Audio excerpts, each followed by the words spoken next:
시간에 그렇게 되면 학교에서 시간이 들어보고 없고 요즘 화학 시간 아니죠.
원래 광원이라는 게 있어서 그 광원에서 방출하는 것을 직접 느끼거나 또는 자, 대부분의 물체는 빛을 방출하지 못하고 반사를 하게 되죠. 반사를 함으로써 우리가 볼 수 있게 되는 과정을 이야기합니다. 자, 앞부분을 한번 보죠. 물체를 보는 과정. 광원이라는 게 있다. 광원은 빛을 방출해주는 아이디야. 대표적인 게 태양, 전구 이와 같은 것들이 자, 광원이 됩니다. 스스로 빛을 내는 물질이다. 자, 한편 빛의 직진성에 대해서 얘기해보자. 빛은 자, 직진성을 갖고 있어요. 그 증거로 어떤 걸 들어줄 수 있나? 그림자를 형성한다는 사실이죠. 그림자를 형성한다. 자, 그리고 광원에서 나온 빛이 한 물질 내에서 곧게 나가는 형태가 그림자가 있다. 그 다음에 레이저 포인트 중에 별 지식이라는 거 혹시 본 적 있나요? 별 지식이? 네. 녹색 레이저인데 쭉 쏘면 마치 별을 가리키는 것처럼 보이지? 그것도 역시 자, 직진성. 레이저는 굉장히 직진성이 강한 광원입니다. 자, 한편 물체를 보는 과정은 광원을 볼 때는 거기서 나오는 것을 직접 우리가 관찰할 수 있고 또 반사해서 보는 경우들이 있지. 자, 광원이 아닌 물체를 볼 때는 광원에서 나온 빛이 물체 표면에서 반사되어 우리 눈에 들어오고 있다. 자, 특히 이 반사와 관계된 얘기들이 자, 천체에서 많이 보여요. 예를 들어 가장 대표적인 게 달이라는 거. 오케이? 특히 달의 위상의 변화에 대해서 잘 기억을 해줘야 될 것 같고요. 자, 한편 빛의 합성. 두 가지 이상의 빛이 합쳐져서 자, 또 다른 빛이 보이는 현상인데 자, 빛의 합성. 빛의 3요소가 있습니다. 어떤 요소가 있죠? RGB만 생각하면 돼. 빨강, 초록, 파랑이 있다. 자, 이때 빨강과 파랑이 만나면 무슨 색이 되지? 자분색이라고 불러주고 있죠. 자, 그 다음에 빨간색과 빨간색과 녹색이 만나면 노란색. 자, 녹색과 초록색이 만나면 녹색과 청색이 만나면 청록색, 사이언이라고 불리는 색깔이 만들어지고 모든 빛들이 다 합쳐지면 흰색으로 보이게 된다. 자, 이건 2단계 면접에서 많이 물어봅니다. 빛의 합성에 대해서. 자, 빛의 서문색에는 빨강, 초록, 파랑입니다. 빛의 서문색을 적절하게 합성하면 모든 빛이 모든 색에 빛을 만들 수가 있는데, 자, 이 방식을 이용해서 우리는 점묘화라는 걸 그리지. 자, 점묘화 점을 찍어서 표현해줘, 그렇지? 맞아요? 그게 인접하게 놓여 있으면은, 자, 그걸 이용해서 우리가 색을 인식하게 된다라고 얘기해.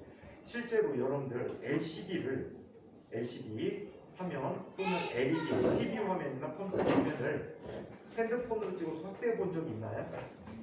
어떻게 보이지? 네모난 게 세 개가 보이게 될 거야, 그치? 하얀색을 보게 되면 하얀색에서는 이 세 개가 모두 빛을 방출하게 되는데 RGB가 이렇게 동시에 있어요. 얘를 우리는 화소라고 해요, 화소. 오케이? 픽셀이라고 하는 화소 하나야. 이게 색 하나를 띄게끔 해줍니다. 이때 이 밝기에 따라서 얘네들의 밝기에 따라서 다양한 색깔을 우리 눈에 인식하게 되는 거지. 오케이? 자, 그래서 이게 화소 하나다라는 사실 기억해 주시고요. 자, 한편 테레비전 화면 이거야. 무대 조명 본 적이 없을 것 같아. 맨 뒤에 가면은 큰 등이 있어요. 그 등에다 셀로판 종이를 앞에다 껴요. 셀로판 종이 껴갖고 이 셀로판 종이를 합성하게 되면 다양한 색깔의 빛을 줄 수가 있다라고 해. 정밀한 색깔은 못 줍니다. 왜? 얘는 여기 나타난 6가지 색깔의 합성색밖에 보여줄 수가 없어. 자, 한편 자, 반사해서 빛을 보는 경우 물체의 색은, 자, 물체는 그 물체가 반사하는 빛의 색을 우리 눈으로 보이게 된대. 여러분들 검은색이 많네? 검은색은 왜 검은색으로 보이지? 빛을 모두 흡수해 보여. 하얀색도 있네? 하얀색은 모든 빛을 반사해요. 색깔이 다양하지 못하네. 자, 파란색만 반사해. 오케이? 자, 이런 원리에 의해서 빛을 보게 된다. 우리 눈에도 자, 빛을 인식하는 과정이 있지. 자, 빛을 인식할 때, 자, 시세포를 이용해서 하는데 시세포는 두 개가 있어요. 원뿔세포와 막대세포가 있죠. 어두운 곳에서는 주로 막대세포의 작용에 의해서 명암이 분해지고 있고, 자, 밝은 곳에서는 원뿔세포에 의해서 자, 색을 식별할 수 있는데 원뿔세포는 세 가지가 있어요. 적원뿔세포, 녹원뿔세포, 청원뿔세포가 있어서 얘네들이 그 빛을 얼마큼 감지하느냐에 따라서 느끼는 빛이 다르다. 예를 들어서 노란색을 만들 때 노란색에 만드는 방법은 두 가지가 있어. 애초에 노란색의 진동수를 갖는 빛이 나오는 경우와 빨간빛과 녹색빛이 섞여서 눈에 인식하는 빛이 있다라고 얘기해 줄 수가 있습니다. 이거 갖고 장난하는 거 되게 많은데요. 자, 예를 들어서 바나나가 있어요. 바나나를 백색광에서 보면 무슨 색으로 보이지? 노란색으로 보이지. 근데 얘를 빨간 조명을 비춰보면 바나나는 무슨 색으로 보일까? 빨간색 조명화에서 바나나는 무슨 색으로 보일까? 빨간색으로 보여요.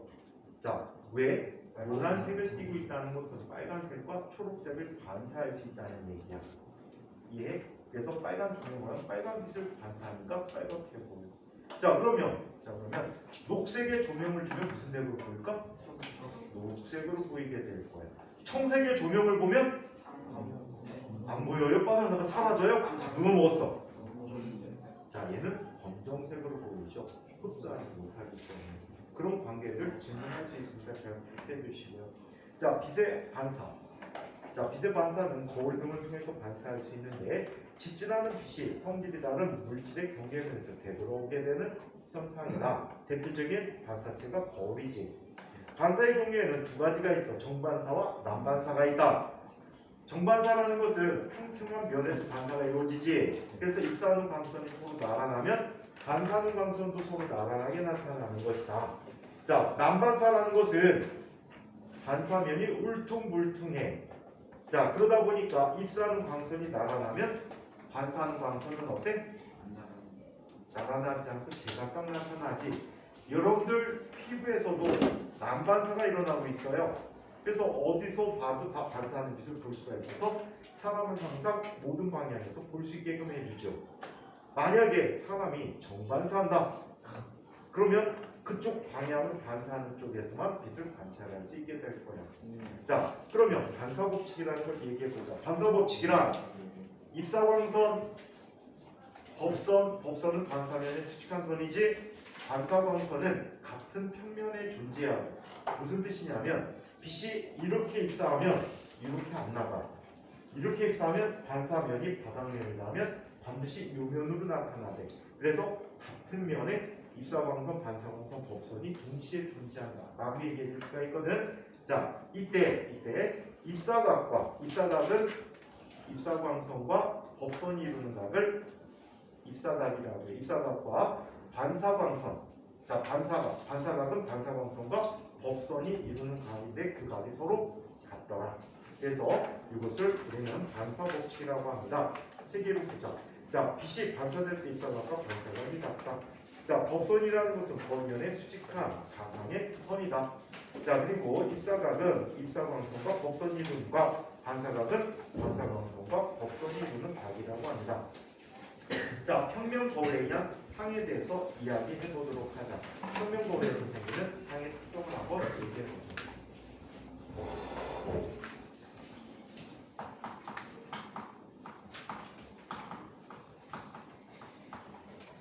자, 반사면이 평면 형태로 되어 있는데 어떤 원리에 의해서 물체를 식별할 수 있는지 한번 봅시다.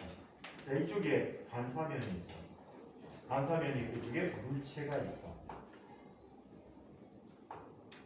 자, 이런 물체가 있는데 거울면을 통해서 이 물체를 관찰하게 될 거예요. 자, 이때 사람의 눈이 여기 있다라고 가상해 보자. 자, 눈에 대해서 법선 쪽을 한번 그려봐봐. 또 이 물체에 대해서도 법선 방향으로 자, 선을 그려주고, 자, 이 물체 끝에 대해서도 똑같이 이렇게 그려줬다. 자, 이때 여기 빛은 모든 방향으로 다 뻗어나가게 됩니다.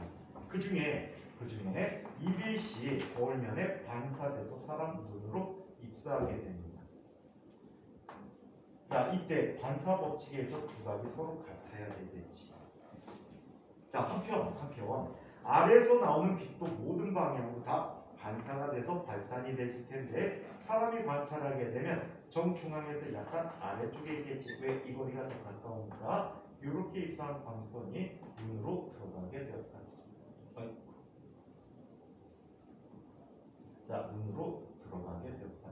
그래서 입사광선과 반사광선이 똑같게 이렇게 나타나는 겁니다. 그러면 사람은 이 빛이 어디에 쏜다라고 생각할까? 여기에 거울이 있다라고 생각할까? 그렇지 않다는 거야. 자, 그래서 사람이 관찰하는 빛은 거울 뒤에서 오는 것처럼 느끼게 된다는 얘기지. 그래서 이쪽에 물체가 있는 것처럼 생각되진다라는 거야. 오케이? 얘는 실제로 있는 물체야? 없지. 이 사람이 보는 이 물체를 우리는 상이라고 하는데 이 상은 무슨 상? 서상이라고 불러주게 된다라고 얘기해요. 이때 이 거리와 이 거리가 같고 이 거리 같아. 오케이? 그래서 사람은 앞, 뒤가 바뀐, 이걸 식에 따라서 좌우가 바뀐이라고 표현해 주는데 앞, 뒤가 바뀐 정립 상이 생겼다라고 얘기해요. 크기는 원래 크기하고 같이 전체적으로 정리하면 크기가 같은 앞, 뒤가 바뀐 정립 호상이 생겼다라고 대답해 주시면 됩니다. 자, 책에 있는 설명을 한번 살펴보자. 물체에서 나오거나 반사된 빛이 평면 거울에서 반사된 후에 사람의 눈에 들어온다. 사람은 이 빛이 거울 뒤로부터 직진해서 온 것이라고 인식한다. 거울 뒤로 빛을 연장하여 만난 것에 생긴 상을 우리 눈으로 느낄 수 있게 된다는 것이지. 자, 평면 거울에 의한 상의 위치는 거울면을 기준으로 자, 물체와 똑같은 거리에 거울 속에 있는 것처럼 관찰되어질 수 있다. 한편 물체에서 거울까지의 거리, 거울에서 상까지의 거리가 같고 또 상의 모습은 거울면을 기준으로 물체와 대칭인 모습. 여기선 좌우 대칭이라고 중학교 때 써주는데 만약에 과학법 면접을 가셔서 앞, 뒤가 바뀐이라고 대답하면 물리담당 선생님이 칭찬해 주실 거예요. 고등학교, 대학교 교재 이후부터는 다 앞, 뒤가 바뀌어 있다라고 표현해 주고 있습니다. 자, 한편 상의 모습은 거울면을 기준으로 물체의 대칭 모습인데 자 좌우 대칭의 형태를 갖고 있다라고 할 수 있고, 자 또 상의 크기는 물체 크기와 똑같은, 왜? 같은 거리에 있기 때문에 똑같은 상을 주게 되었다라고 합니다. 자, 한편 평면 거울을 이용하는 예를 살펴보면, 평면 거울 뭐 할 때 쓰지? 보통 집에 사용하는 거울을 쓸 때 평면 거울을 쓰게 되죠. 자, 전신 거울 또는 자동차 후방 거울. 근데 실제 자동차 후방 거울들도 요즘은 최근에 오모기를 쓰니 볼록기를 쓰니 볼록 거울을 쓰는 경향이 있다. 왜? 넓은 지역을 볼 수 있어서입니다. 자, 그 다음에 잔망경. 잔망경에는 사실 볼보다는 프리즘을 많이 이용합니다.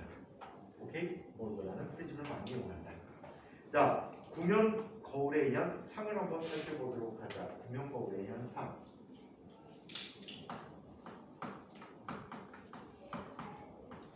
구면 거울이라는 것은 거울면의 일부가 반사면인 거울이야. 자, 그래서 먼저 기본이 되는 게 오목 거울이거든.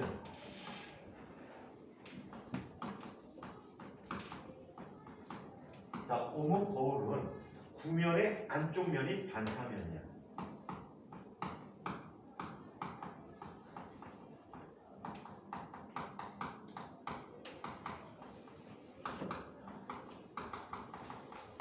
자, 구면의 안쪽 면이 반사면이다. 이게 오목 거울이야. 자, 얘는 빛을 어떻게 해주지? 빛을 모아주는 역할을 하지. 그래서 수령 거울이라고도 불러주고 있어. 자, 여기에 거울의 축이라고 하는 게 광축이라고 해. 광축. 자, 이 광축에 대해서 거울면이 이렇게 존재하는데 안쪽 면이 반사면이야. 자, 이 광축에 나란하게 오는 빛은 반드시 반사 위에 한 점을 지나게 해줍니다. 자, 나란하게 진행하는 빛은 반드시 한 점을 지난다는데, 이 점을 우리는 뭐라고 부르니? 초점이라고 부르고 있다. 초점이라고 해서 초점에 한 점을 배치게 하자. 자, 한편 볼록 거울이 있어.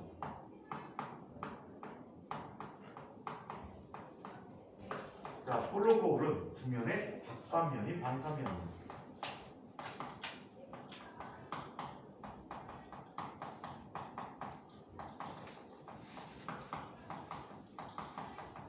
구면의 바깥면이 반사면입니다. 빛을 퍼지게 하죠.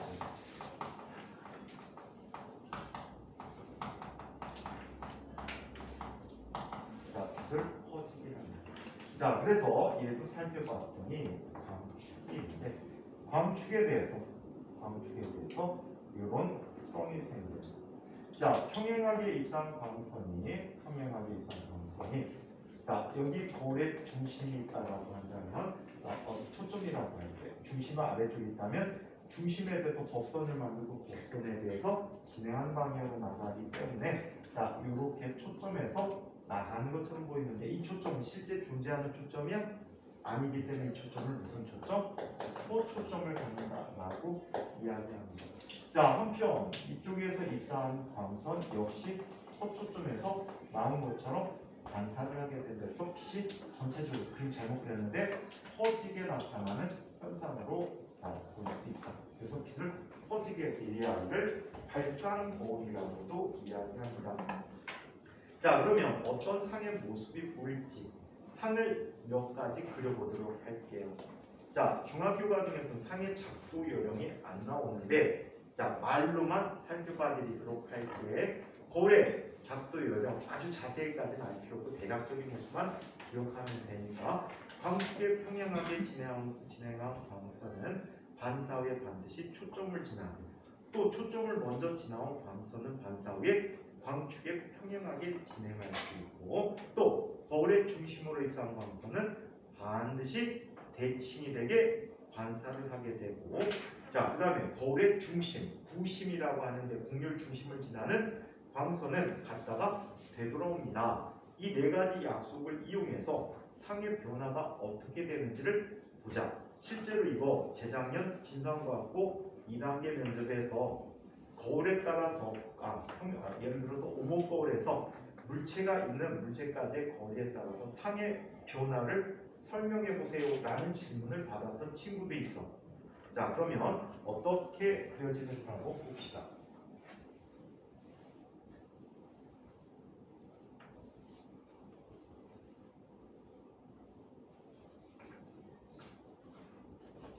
자, 이렇게 한번 그려보도록 할게.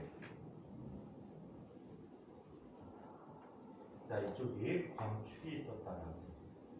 광축이 있고 이쪽에 초점이 있었어. 자, 여기에 초점 거리가 있고 이 두 배만큼 되는 거기에 자, 중심이 있다는 거예요. 곡률 중심을 얘기할 때는 초점이야. 만약에 물체가 자, 여기 있다라고 가정을 해볼게요. 이 한 바닥에다 그림을 다 그려드릴게요. 자, 여기에 있는 물체는 평행하게 들어온 광선이 있었어. 이 광선은 반드시 어디를 지나? 초점을 지난다라고 해. 자, 그 다음에 자, 초점을 먼저 지나는 광선은 반사 후에 어떻게 돼? 평행하게 진행하죠. 자, 그 다음에 자, 이 중심, 거울의 중심으로 들어가는 빛은 자, 갔다가 반드시 되돌아나가야 되죠. 자, 그 다음에 거울의 중심으로 입사한 광선은 대칭이 되게 반사를 해서 이 반사 광선이 한 점에 모이게 되는데 이 점에 뭘 갖게 해? 물체의 상을 갖게 해.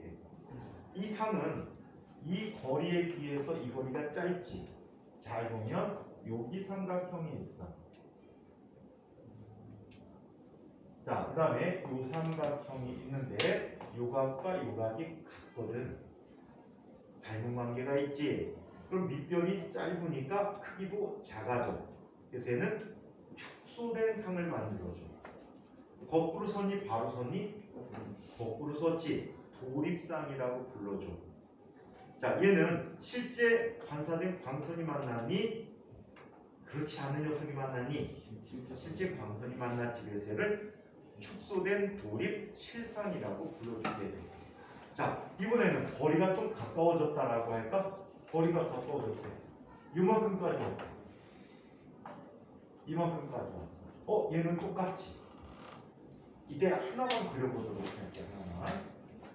자, 여기로 오는 녀석을 그냥 그려보지. 자, 여기로 오는 녀석이 있어. 그러면 얘는 대칭이 되게끔 반사되겠지. 대칭이 되게끔 반사돼. 이거는 상을 표현하기가 좀 그렇다. 얘는 자, 여기서 그림이 또 중복돼가지고 그래. 이렇게 표현을 해줄게. 먼저 한번 잘 생각해봐. 이거 빠르게 생각하는 방법을 얘기해 드릴게. 자, 이쪽에 초점이 있고 이쪽에 중심이 있는데 이 거리가 서로 같아. 자, 아주 무한대에서 빛이 오게 되면 무한대에서 빛이 오면 항상 초점에 뭘 맞게 되지? 한 점으로 나타나지. 그지? 근데 좀 더 가까워졌네? 좀 더 가까워지게 됐는데 얘는 상이 어디에 생겼어? 상이 어디에 생겼어? 이쪽에 생겼어. 크기가 점점점 어떻게 되니? 크게 생겼어. 점에서 점점 커지고 있지? 자, 그 다음에 더 가까이 오게 되면 상이 더 뒤쪽에 생겨. 오케이? 점점점 초점에서 이쪽 방향으로 이동해 나가게 돼. 그러다가 곡률 중심의 물체가 오면 똑같은 크기의 도립상이 생겼어. 같은 위치에. 그럼 점점 멀어지네? 그럼 얘가 초점거리 안쪽에 왔대. 초점거리 안쪽에 오면 있었다가 계속 가면 돼. 멀어지는 거야. 점점 멀어져. 그러다 물체가 초점에 오면 얘는 어떻게 되지? 상이 생기질 않아. 그래서 물체가 점점점 거울에 가까이 올수록 도립상의 크기가 점점점 커지면서 초점에서 멀어진다 라고 얘기해 주면 돼요. 자, 그 다음에 초점거리 안쪽에 왔을 때는 한번 그려드리도록 할게요. 초점거리 안쪽에 오면 자, 다른 상과 다른 형태의 상이 생기거든. 이런 상이 생긴다라고. 실제로 여러분들 교과서에 갑자기 엄청나게 커진 모습을 보여주는 상이 나타날 거야. 자, 어떤 형태의 상이 나타나는지 한번 볼게요. 자, 여기 거울이 있고 초점이 있는데 초점 안쪽에 물체가 있다라고 해. 자, 그러면 평행하게 입사한 광선은 자, 어떻게 돼? 초점을 지나는 거야. 자, 그 다음에 초점을 먼저 지나는 광선은 지날 수가 없네. 자, 얘는 평행하게 반사인데 두 개만 놓고 본다고 해도 반사 광선은 만나니 안 만나니? 안 만나. 자, 안 만날 때는 얘들의 연장선을 보내주게 돼. 아까 평면거울처럼 연장선을 보여줬더니 여기에 뭘 형성하게 됐대? 여기에 뭘 형성하게 됐대? 상을 형성하게 됐대. 얘는 실제 존재하는 상이야? 존재하지 않는 상이야? 실제 존재하지 않는 상이지. 그래서 무슨 상이라고 해? 확대된 정립, 똑바로 서서 정립 허상이 되었다라고 얘기해. 엄청 크게 보입니다. 자, 그래서 이런 상의 작도를 이용해서 물체가 어디에 있을 때 상이 어디에 나타나는지를 잘 봐둬야 하겠다. 자, 이거에 대해서 폴로 거울은 딱 한 가지뿐이야. 폴로 거울에 대해서 한번 보자. 자, 폴로 거울은 이쪽에 거울면이 있대. 얘는 작도하는 요령이 좀 달라집니다. 말이 좀 달라져. 자, 평행하게 입사한 광선은 어떻게 되는데, 자, 초점이 여기에 있다라고 할 때, 자, 초점에서 나온 것처럼 진행을 하게 된다. 자, 그 다음에 초점을 향해서 들어가는 광선이 있었어. 초점을 향해서 들어가는 광선을 반사에 평행하게 진행한다. 안 만나지. 자, 이때는 안 만날 때는 뒤쪽으로 화살표 보내서 만나는 점을 찾아주지. 여기에 상이 생기는 거야. 그럼 원래 크기보다 커졌니? 작아졌니? 작아져서 축소되어 있고. 똑바로 서 있니? 거꾸로 서 있니? 거꾸로 서 있어? 똑바로 서 있어? 똑바로 서 있어서 정립, 실상이야? 허상이야? 허상이 생겼다라고 얘기합니다. 그래서 평면 거울에서 평면 거울은 항상 허상만 생기고 구면 거울에서 허상이 생기는 경우가 두 가지가 있는데, 하나는 초점거리 안쪽에 있는 오목 렌즈. 자, 그리고 볼록 렌즈는 항상 축소된 정립, 허상이 생긴다. 위치와 상관이 없다. 자, 그래서 자동차에 사이드 미러가 있지? 이 사이드 미러들을 보면 어떻게 되니? 뭐라고 써있어? 글씨가 뭐라고 써있지? 실제보다 가까이 있습니다 하고 써있게 되지. 자, 그러면서 넓은 영역을 보여줘. 그래서 또 어디에 이용할 수 있니? 도로 굴곡면에 반사경을 세워놔. 오케이? 자, 이렇게 굴곡이 져 있는 면에 반사경을 세워놔. 또 시내버스 뒤쪽 문 쪽에 가니까 거울이 달려 있어. 요즘은 CCTV 많이 달아놓지. 자, 그 다음에 옛날 슈퍼들 구탱이에 반사경이 설치되어 있는 데도 있어. 요즘도 웬만하면 CCTV로 바꿔놨지. 멀리서 보면 그 지역에 애들이 왔다 갔다 하는 게 보이거든. 혹시 슬쩍 할까봐. 자, 그렇다면 이 관계들을 책으로 한번 살펴보자. 자, 볼록 거울. 평행한 빛을 퍼지게 한다. 넓은 범위를 볼 수 있게 해준다. 상의 특징은 가깝던 멀든 똑같은 상이 나타나는데, 자, 항상 실물보다 작고 바로 손모습이다.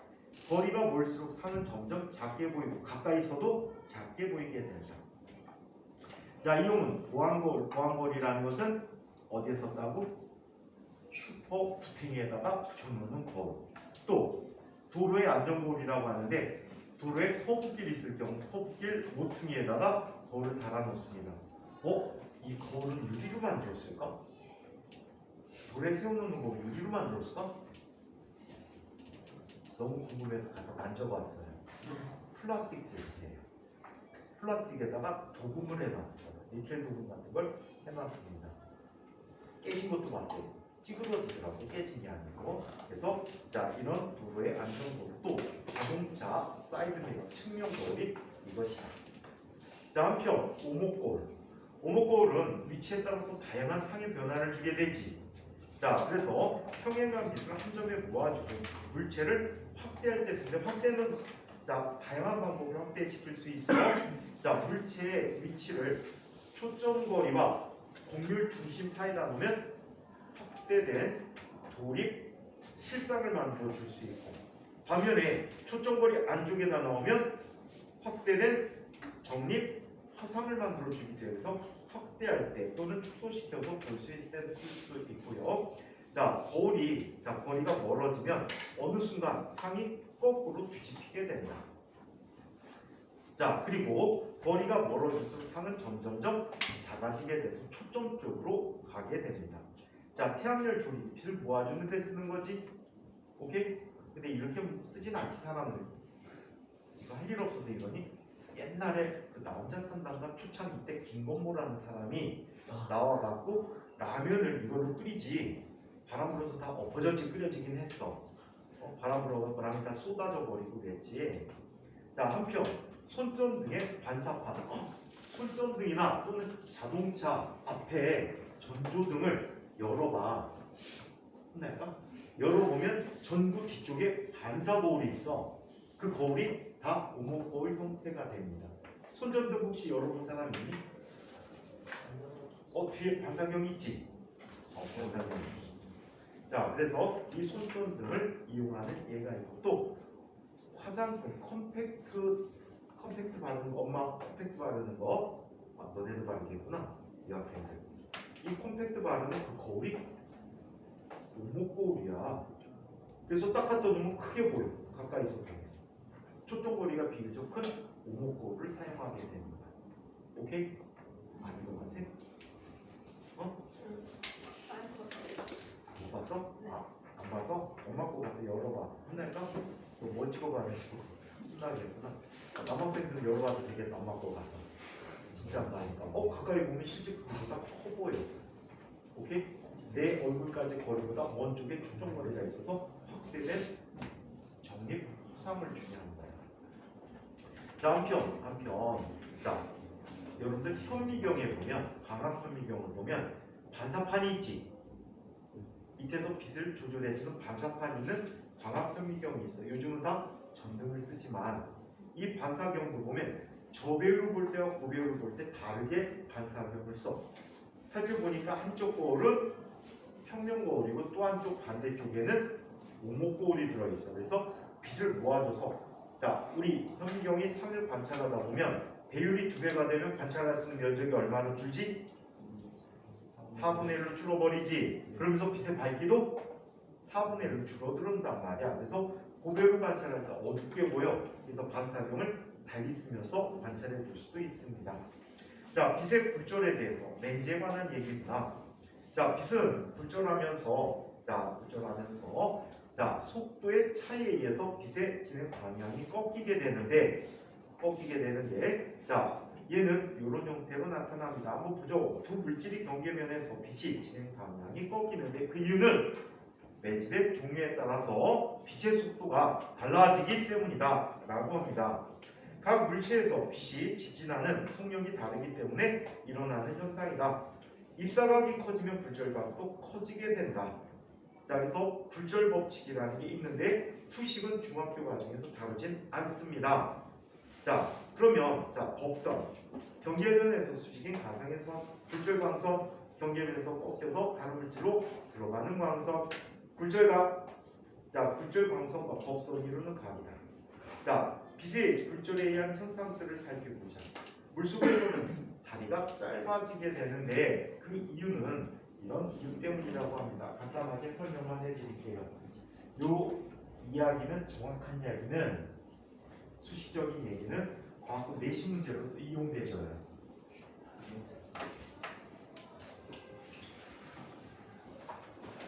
자, 먼저 굴절 법칙이라는 걸 잠깐 얘기해 볼게요.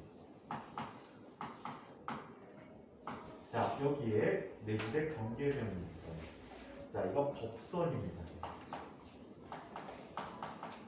자, 여기에서 빛의 속도가 빨라지고 느린 정도를 얘기하는 것을 굴절율이라는 걸로 표현해. 그래서 속도가 느려질수록 n값이 점점점 커지고 있다라고 얘기합니다.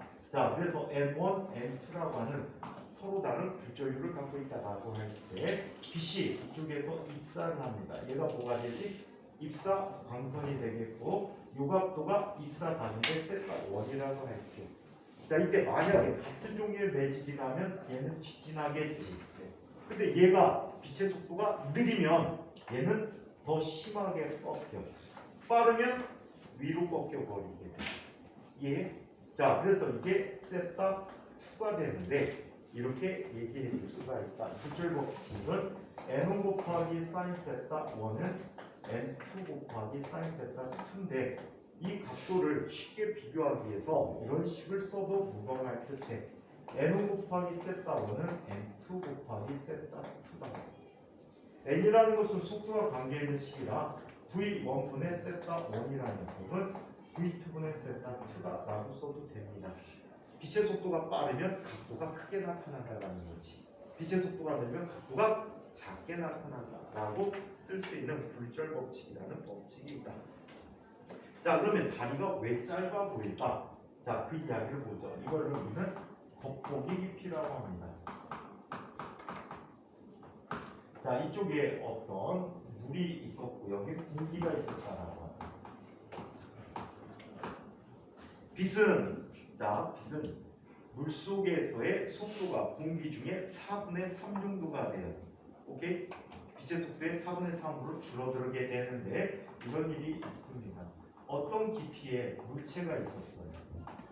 누가 물속에 동전을 빠뜨렸다라고 하자. 이때 빛이 동전에서 반사되는 것은 이런 경로를 따라서 바깥쪽에 있는 상압 눈으로 들어오게 돼요. 공기 중에 속력이 빠르니까 각도가 더 크게 나타났지.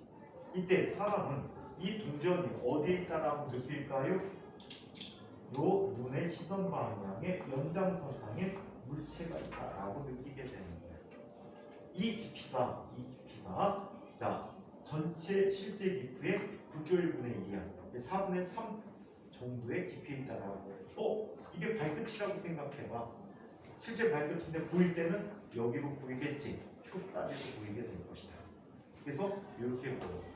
대신에 물속에서 누워있으면 어떻게 보일까? 날씬하게 보이겠다.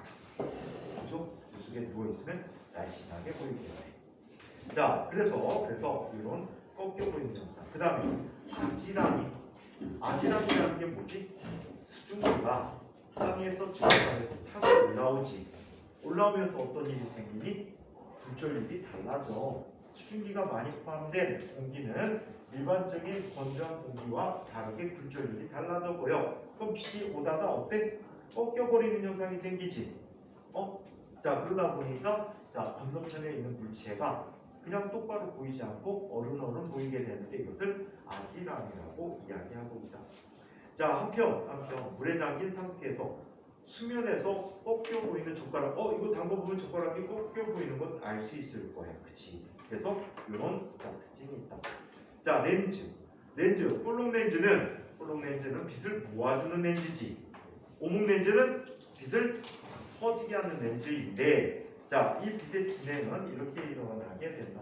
자, 가운데 부분이 두꺼운 렌즈를 우리는 볼록 렌즈라고 한다.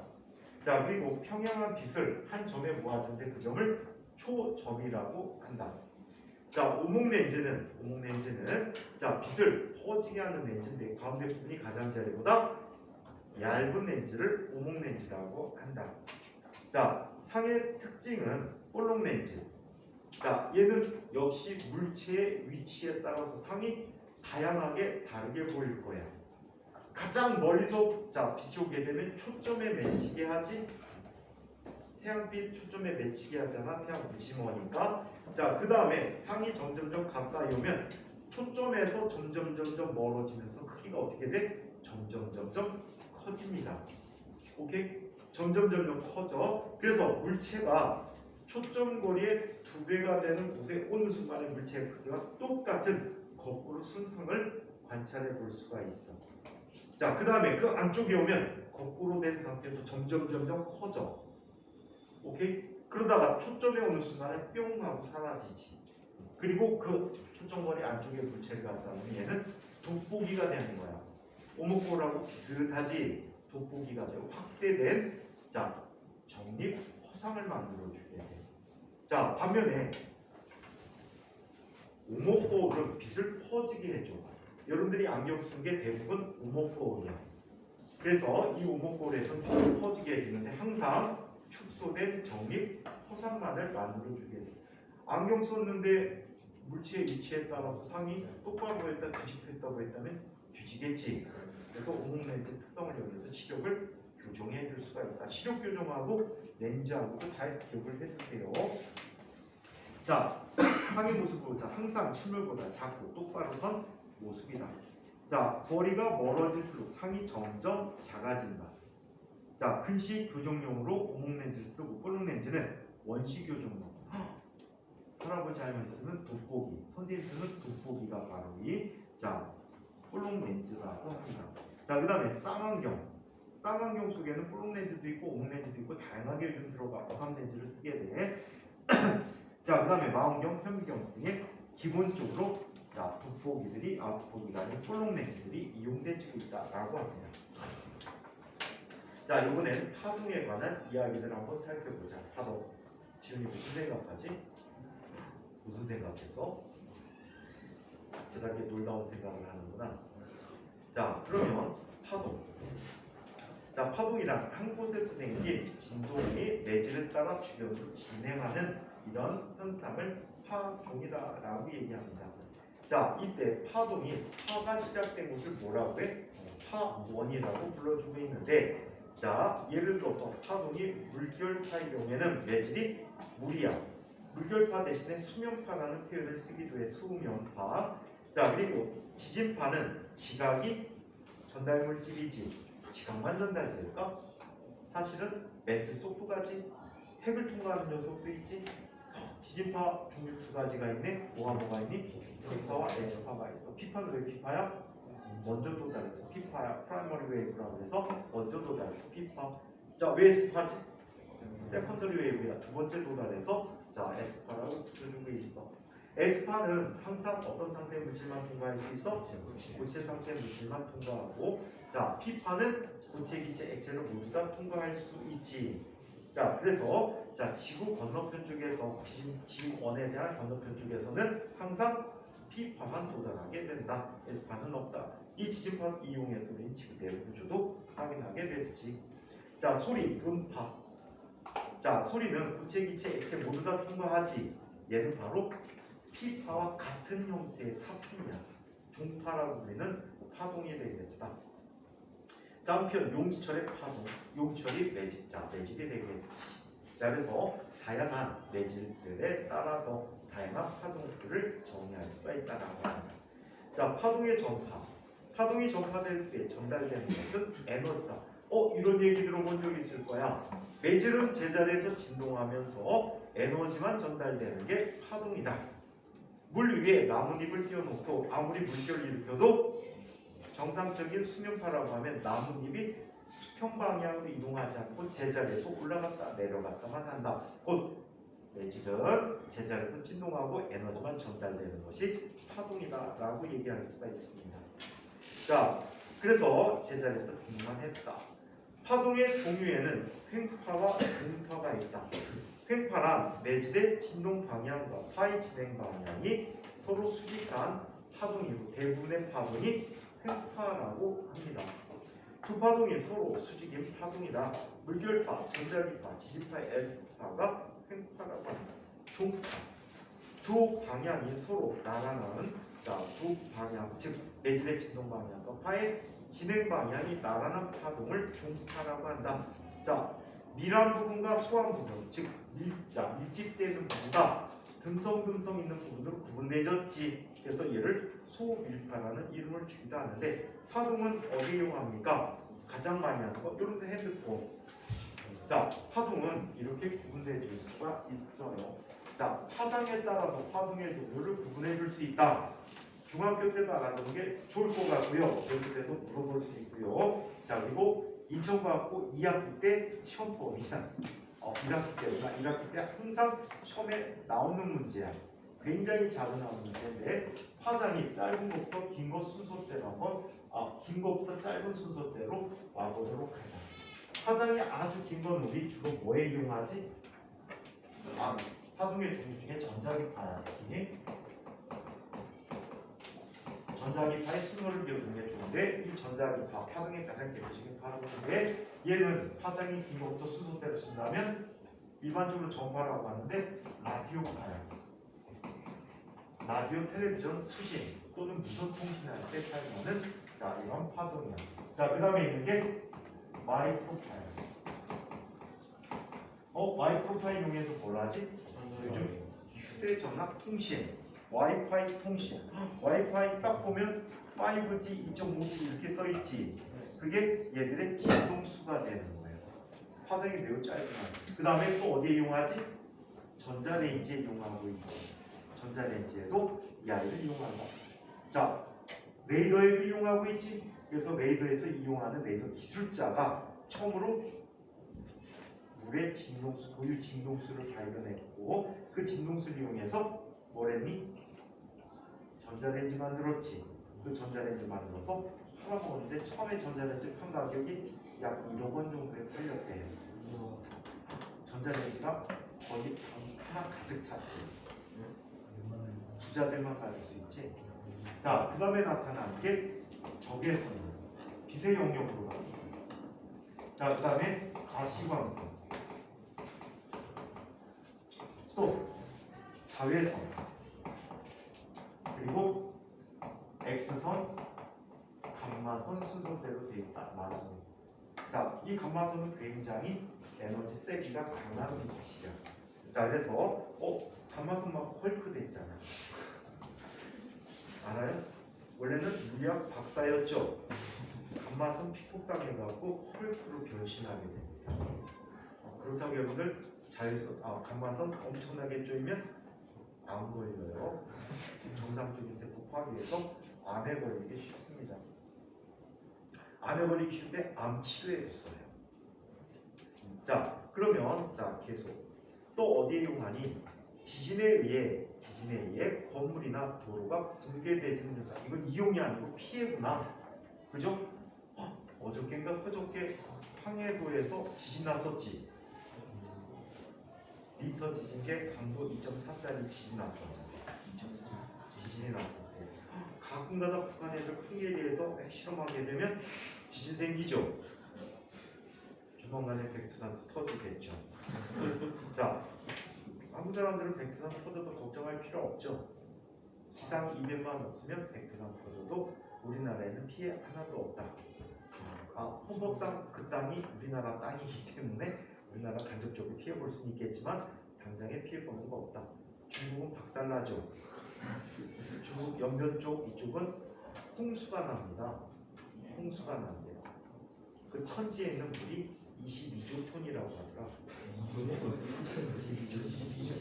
네.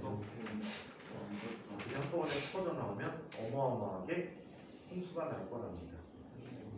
자, 한편 파도에 의해서 바위가 깎이고 절벽이 생긴다. 자, 그리고 전파를 이용해서 X선 사진입니다. 이거 말 잘못됐지. X선 이용해서 사용하는 거지. 전파라고 하기는 그렇고 전자기파의 일종인 X선을 이용하여 뼈 사진을 찍을 수가 있지. 요즘 CT라는 것도 일종의 X선을 이용하는 거지. CT도 X선 이용한 거야. MRI는 아니야. 자, 파동의 용어들을 한번 살펴보도록 하겠습니다. 파동의 용어.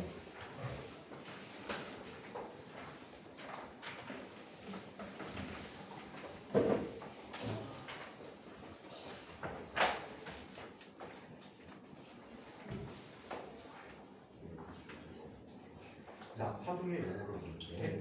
자, 파동이 치는 모습을 한순간에 옆에서 하나, 둘, 셋 하고 촬영을 했어요. 촬영하게 되면 위치에 따라서 파동의 모습이 나타나게 될 거야. 자, 얘네들 어떤 모습으로 나타난다니까? 이렇게 나타나.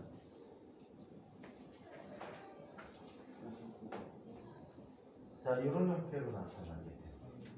자, 파동이 가장 위로 올라온 부분을 뭐라고 부르지? 불.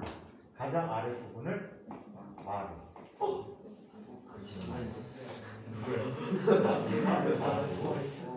얘가 돌이야. 자, 이때 파동의 중심에서 마루까지 거리나 불까지 거리를 지놓고, 자, 그 다음에 매질이 한 번 진동하는 동안에 파가 이동한 거리. 자, 즉 마루에서 단마루까지 거리 또는 골에서 골까지 거리를 타장이라고 얘기합니다. 자, 한편 바다 위에 부표를 띄워놨어요. 그리고 시간에 따라 얘가 올라갔다 내려갔다는 모습을 그래프로 측정해 봤어요. 자, 이런 모습으로 나타납니다.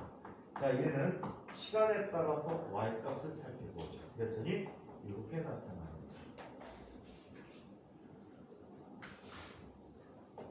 자, 똑같이 자, 이쪽에 만, 이쪽에 골이 나타나고 진폭도 똑같게 나타나겠죠.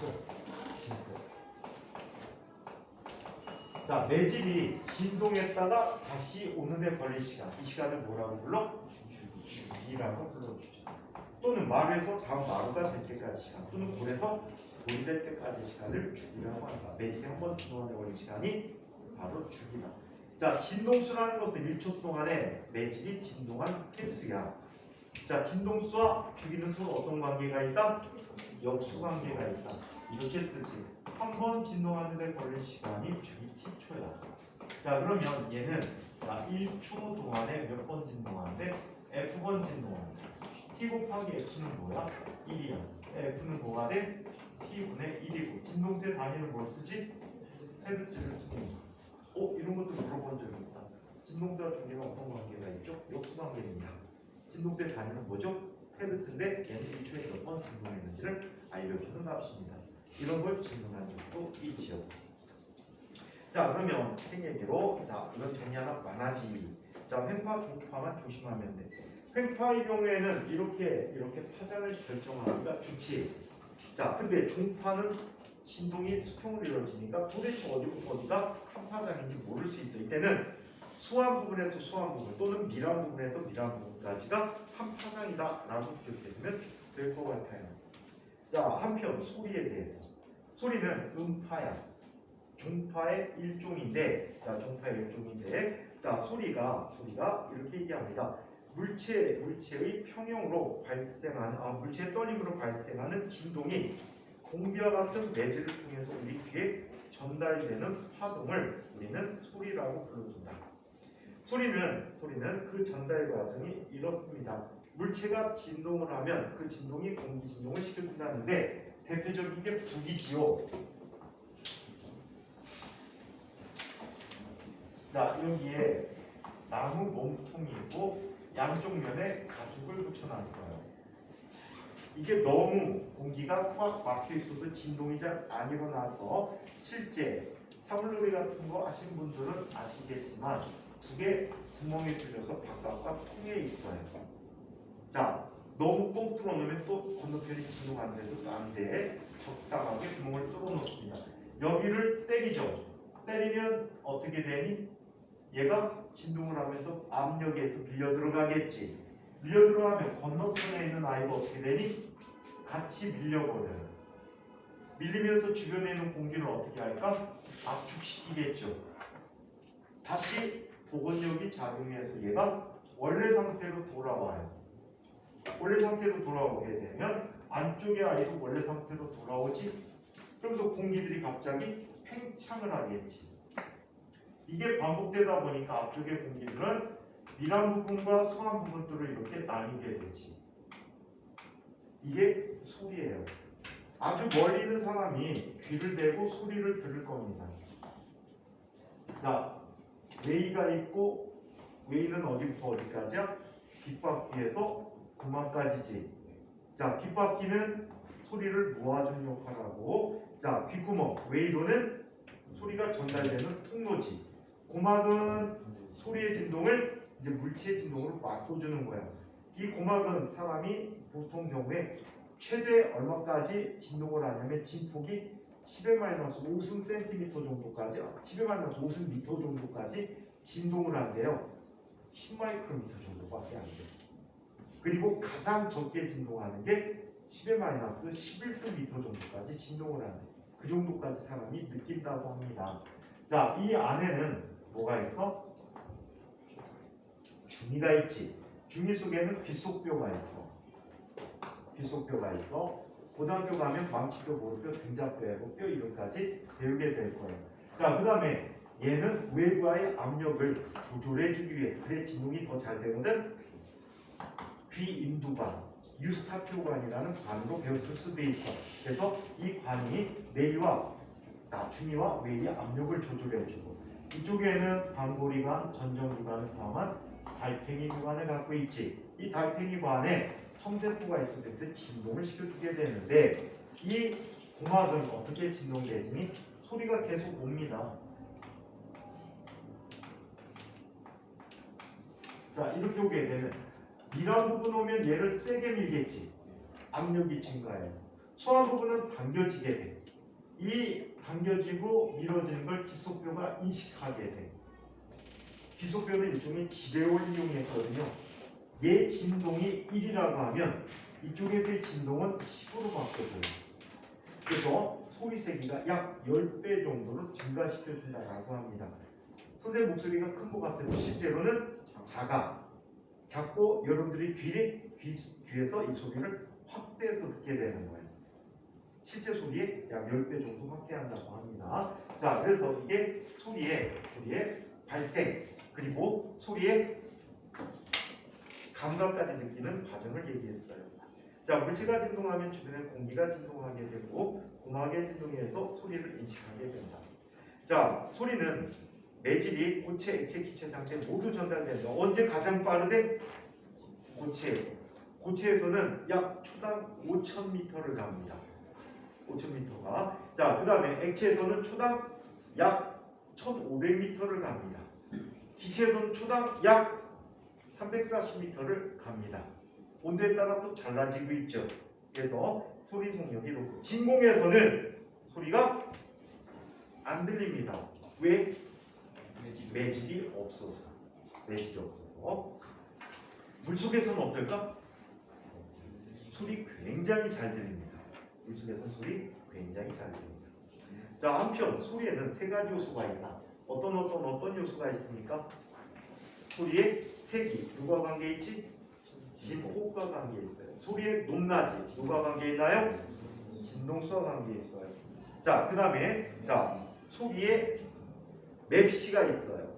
맵시라고 하고 음색이라고 하는데 이것은 파의 모양이 결정해 주는데, 이 소리의 3요소 역시 면접에서 상당히 단골 질문 중에 하나야. 소리의 3요소에 대해서 이야기해 보세요. 그 요소들에 대한 특징을 설명해 보세요. 이런 형태로 질문을 많이 하니까 잘 파악을 해 주시기 바랍니다. 자, 그 다음 이야기. 자, 문제 단원이 나옵니다. 전기와 자기에 대해서 한번 살펴보도록 하겠습니다.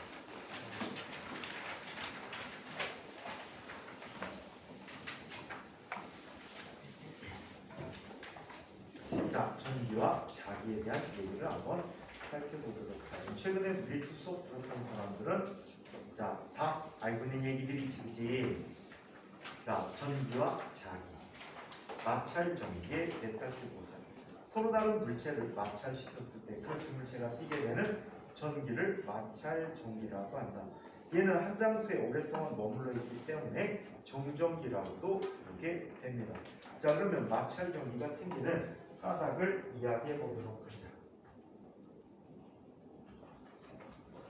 자, 물질은 원자라는 물질들이 전체 물질을 구성하는 기본 입자가 되는데, 원자의 구조는 어떻게 그려지지? 중심부에 원자 핵이 있고 주변부에 전자를 갖고 있다라고 얘기했어요.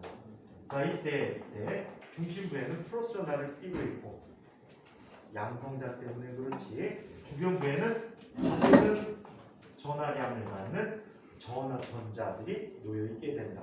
따라서 원자는 정기적으로 어때? 중성이다 라고 얘기해. 어떤 원자가 특별한 상태에서 전자를 빼앗길 수도 있어. 그럼 무슨 전기를 띠지? 플러스 전기를 띠게 되고, 이것을 양이온 또는 플러스 이온이라고 불러주고, 또 이 원자가 어떤 이유에서 전자를 얻어올 수도 있어. 그럼 전체적으로 전기가 마이너스 전기를 띠고 얘는 음이온이라고 불러주게 됩니다. 자, 근데 고체 물질도 마찬가지로 유사한 현상을 겪게 돼. 여기 어떤 A라는 물질이 있었대. A라는 물질은 자 원자들이 엮여서 만들어져 있어. 얘는 자 이렇게 생각하면 좋을 것 같아. 물질이라는 건 쉽게 생각해서 정글짐이다. 정글짐이 뭔지 알죠? 모르는 사람이 있니 혹시? 모르면 이부터 봐봐야 돼. 초등학교 가면 대부분 있지 않니? 있는 학교 있고 없는 학교 있고 어떤 아이 물어보니까 뺑뺑이 모르던데? 본 적이 없대 뺑뺑이. 뺑뺑이 못 본 사람. 원심력 설명할 때 뺑뺑이 쓰는 뭐라고 불러? 원심분리기가 불러? 땀가면 뼈, 지방, 단백질 다 분리되는 거야? 적당히 돌리고 싶다 지방분해한테.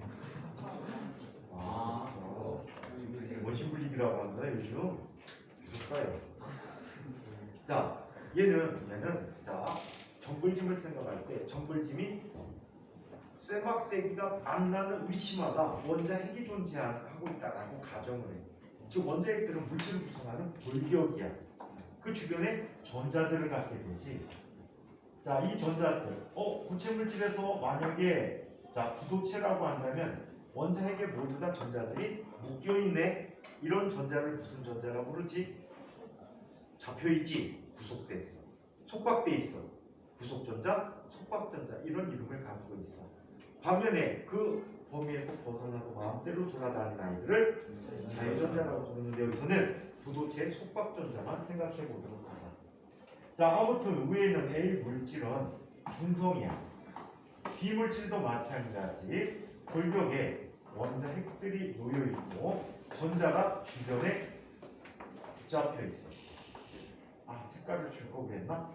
자, 이 아이는 보라전자. 보라전자. 자, 그 다음에 아래에 있는 전자는 노란전자.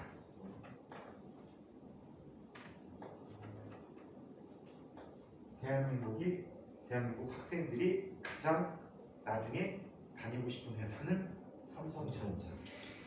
자, 보라전자와 노란전자가 있어. 이때 월급이 상당히 좋습니다. 더 좋은 거는 만약에 대학 입시에 실패했다면 들어가는 존재가 현대자동차. 여기는 거의 직급에 상관없이 직급 학력이 낮을수록 월급이 더 많아. 거기 기능직으로 들어가면 한 4년 5년 다니면 연봉이 1억 원이 넘어.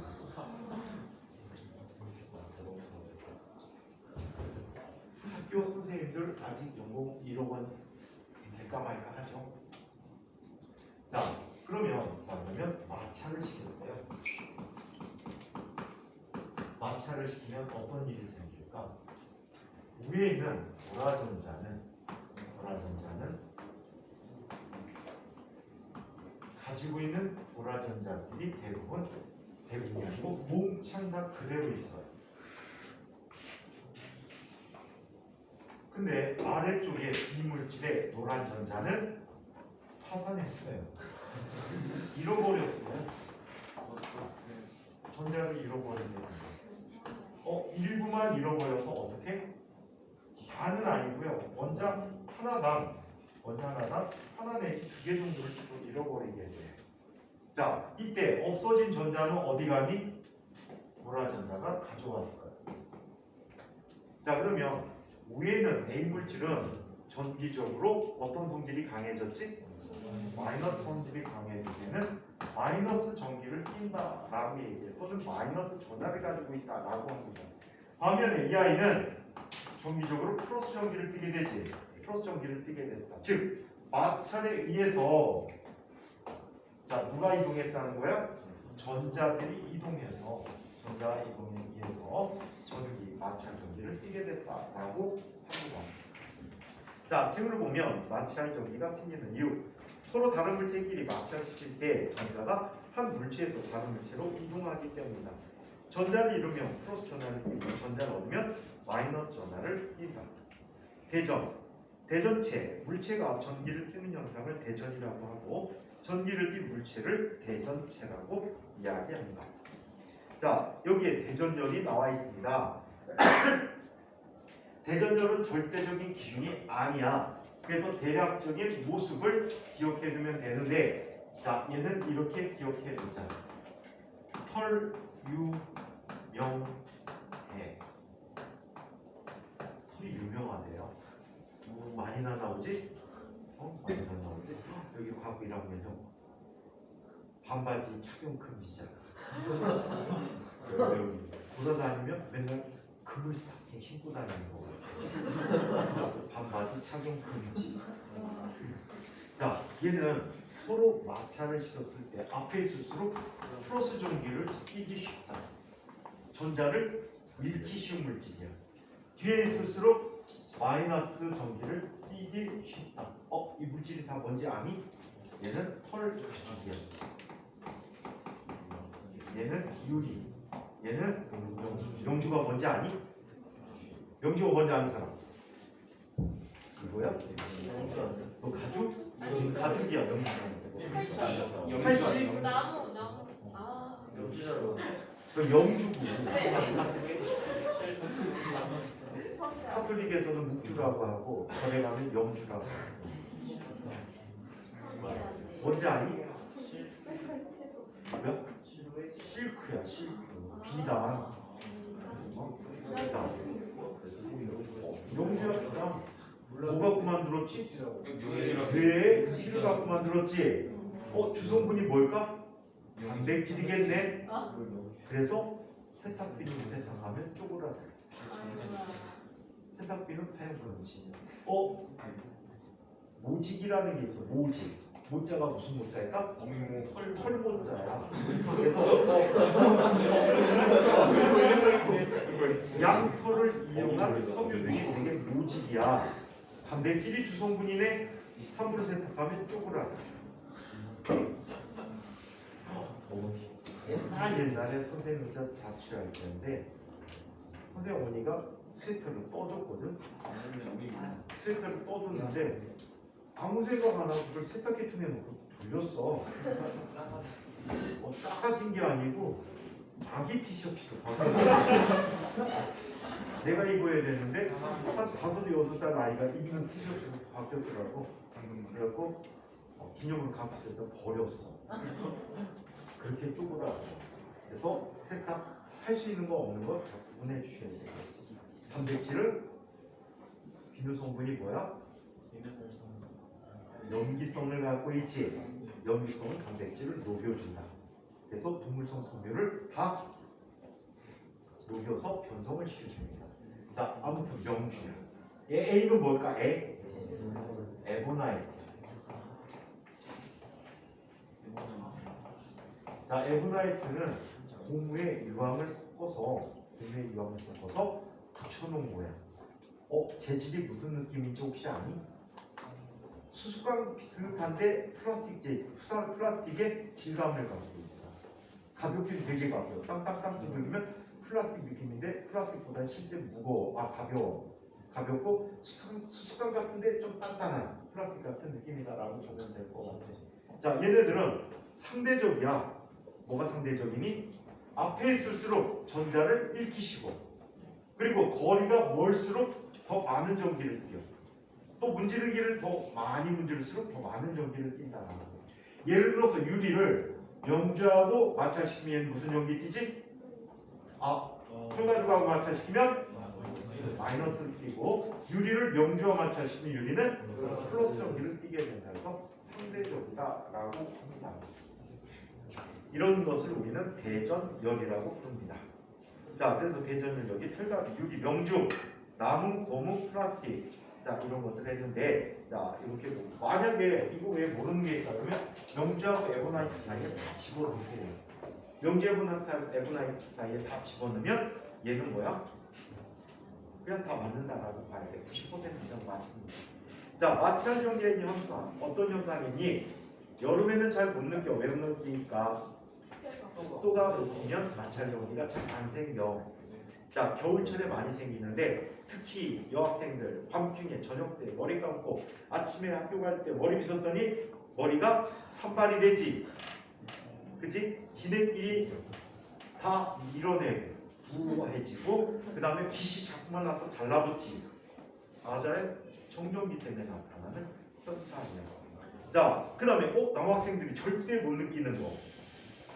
여학생들 겨울철에 스타킹 신고 치마 입고 가면 치마에 자꾸 스타킹이 치마가 달라붙지.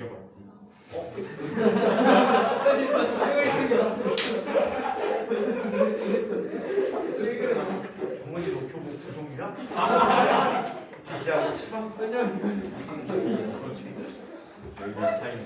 스코틀랜드 학생들 치마 입던데. 들어가는 치마 자, 한편 겨울철에 스웨터를 벗으면 반짝반짝 번쩍번쩍거립니다. 불 꺼놓고 한번 스웨터를 벗어보세요. 만약에 이 현상을 한 번도 못 보신 분은 어머니가 피존을 잘해주셔서 그래요. 자, 한편 랩을 보세요. 비닐랩 벗기다 보면 또는 떼다 보면 손에 톡톡톡 돌려붙지. 또 그릇에도 붙지. 이 랩도 정전기용하는 거야. 랩이 말려 있을 때는 정전기 띄지 않고 떼는 과정에서 마찰전기를 형성시킨대요. 그래서 아무 그릇에 나갔다 붙여도 어떻게 되니? 달라붙죠. 근데 오래 사용한 랩은 전하가 방전되기 때문에 또 쓰려고 하면 잘 붙니 안 붙니? 잘 안 붙어. 안 붙을 때 어떻게 할까? 겁내 문질러주면 되지. 겁내 문질러주면 전화가 뛰게 되는 거예요. 자, 그러면 이렇고. 한편 가를 때가 아니고 걸을 때야. 가긴 뭘 가야겠니? 걸을 때 치마가 스타킹에 달라붙는다. 자, 이외에도 상당히 많은 마찰 정보들이 있다. 자동차 문 열 때 손잡이에서 깜짝깜짝 놀라게 정전기 자주 생기지. 여러 가지 현상이 있습니다.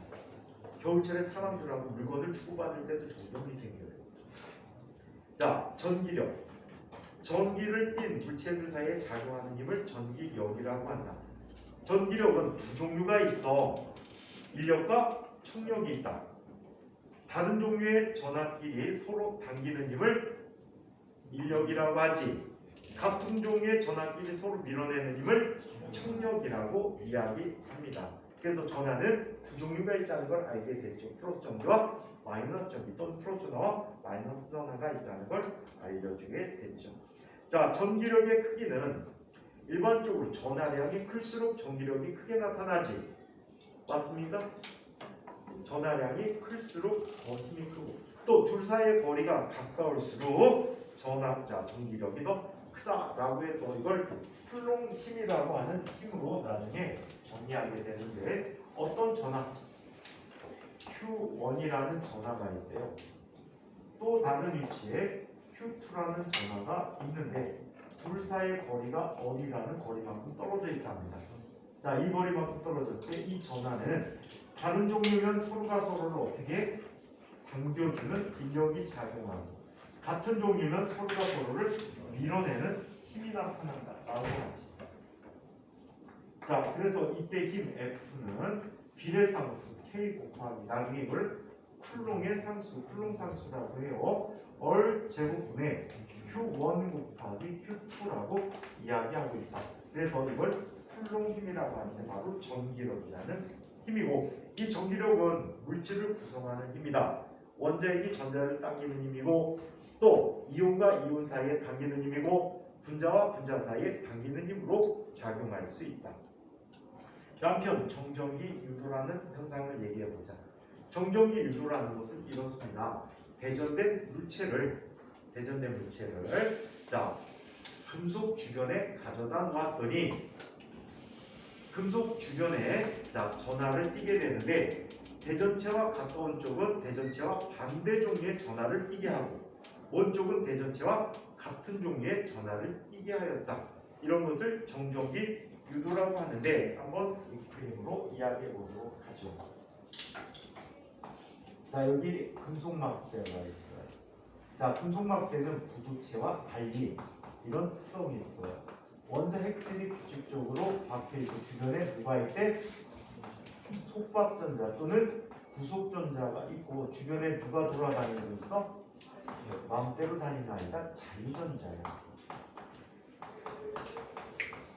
자, 이때 이 주변에 대전체를 가까이 놔요. 플러스로 대전된 대전체를 가까이 놓을까요?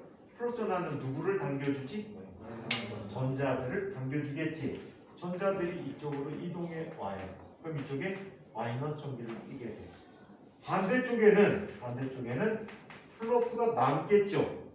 뺏겼으니까 그만큼 남겠지. 그래서 플러스 전하를 띄게 될 때, 그래서 가까운 쪽은 반대 종류가, 먼 쪽은 같은 종류가 대전될 때, 이때 특징, 얘가 띄게 되는 전기를 플러스 Q라고 하면 얘는 마이너스 Q요. 그럼 얘는 플러스 Q일까? 얘는 반드시 같을 필요는 없어. 하지만 이 두 개는 크기가 같아야 해요. 부호가 반대예요. 아시겠죠? 그래서 이게 정전기 유도입니다. 만약에 마이너스 전하를 갖다 놓는다면 어떤 일이 벌어질까요?